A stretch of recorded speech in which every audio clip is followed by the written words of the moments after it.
হ'ল কাৱৈ মাছ। এতিয়া কাৱৈ মাছ বচাৰ চিষ্টেমটো আপোনালোকক দেখাম মানে ইমান সহজতে কাৱৈ মাছ মানে বাছি কিমান কষ্ট হয় নহয়নে। ইয়াত এখন পিচি ল'ব আৰু এইদৰে তেনেকৈ কাটিব চাইছিলে।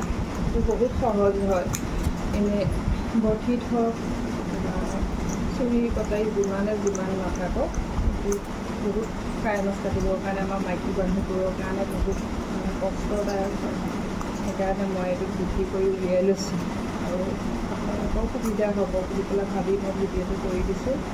আপোনালোকেও এনেকৈ কাটিবলৈ চেষ্টা কৰিবচোন, খুব ভাল হয় এনেকৈ কাটিবৰ কাৰণে।